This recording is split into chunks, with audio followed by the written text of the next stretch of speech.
They posted a stellar set of numbers. Yesterday, the stock was up close to around 20%.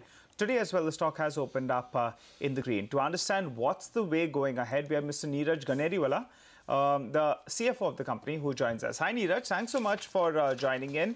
Well, first half of the year, things are looking very good. You have done a growth of around 29%, margins of more than 14%.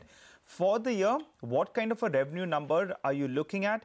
And also in terms of margins, 14-15%. You can hold on to this range? Thanks, Nigel, for getting me on the call. And, the growth, as you rightly mentioned, has been good for us in the first half of the year. And, we do believe that we should be able to replicate this growth, net of the exchange impact. And so you should be looking at some kind of a similar growth for the remaining part of the year, too. And in terms of margins, there has been improvement from the last year to the current year. And 14 to 15%, we believe, is a sustainable number for us. All right, 14 to 15% sustainable. Neeraj, if you could give us some more details, what was the contribution that came in from offshore revenue?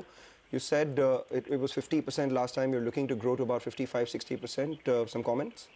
Yeah, sure. So, last time when I mentioned, we said we were about 50%. So last year, which is FY18, we ended up with an offshore on-site mix. Offshore was around 47%.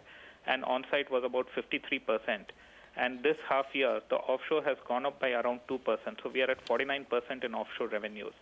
One of the things which we are doing as a strategy is to focus on offshore revenues, because this also helps us in insulating against the immigration requirements of various geographies where there are restrictions in sending people from here. So building up the offshore with better margins, and that's going to be the focus for the next couple of months.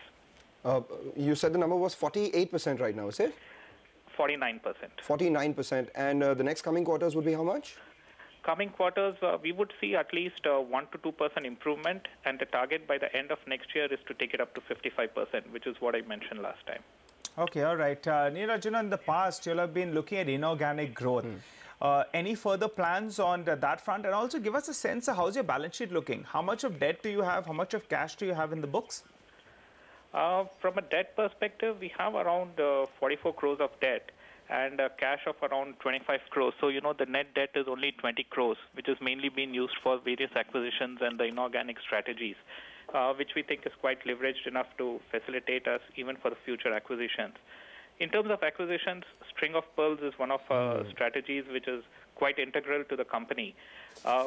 We keep looking at, but I really don't have an answer for you if we will be able to close something immediately in the next couple of months. But we are definitely looking at and will continue to look at a good set of assets which we can get. Okay, you're looking to close something in the next couple of months. Any ballpark size of that acquisition? No, I mentioned I won't be able to commit if I'll be able to close something in the next couple of months. That's what I mentioned. In any case, we are looking at. What's the war chest that you have for acquisitions right now? How much are you willing to pay for an acquisition? Let's put it that way. So, it all depends on, we are looking basically, all our acquisitions are targeted towards capability. And we have always believed in buying small size. So, the past transactions have been companies in the size of $4 to $5 million. And the payout of them have been in the multiple of close to 1x of revenues. It is easier to manage. It shows up capability and provides adequate bandwidth for our sales teams to sell. So I would indicate that would be a relative size of a transaction which we would look at. But if we get something more bigger and better, we won't shy away from that. Neeraj, first half of the year, we've done 171 crores. For the year, 350 crores is on the cards? Nigel, we don't give guidance, but I believe, we should be able to replicate the growth which we have done for the first half of the year. Yeah, then we'll just do the math if you can't give guidance, Neeraj, and, we'll double that. Okay. All right. A quick question. In terms of the rupee depreciation, most of your money would be coming in dollar terms, right? So how much of that has already played out? Has there been some gain because the rupee moved from around that 68 mark to around that 72 mark? Yeah, so I would say a reasonable amount has been booked in Q2, which is where you see another income of more than 2.3 crores around that level. And after that, the rupee has been relatively stable. So, in terms of other income, I think we should have been capped out. Only if the rupee depreciates further, we will see some gain on that account. All right, Neeraj, thanks a lot for joining in. Wish you good luck for the remainder of this year. He hasn't given any guidance, but if you do the math, 350 crores on the top line could be on the cards. And he's saying margins could be around that 14-15% mark. the thing that the street will be watching out for if he goes ahead and makes any acquisition or not.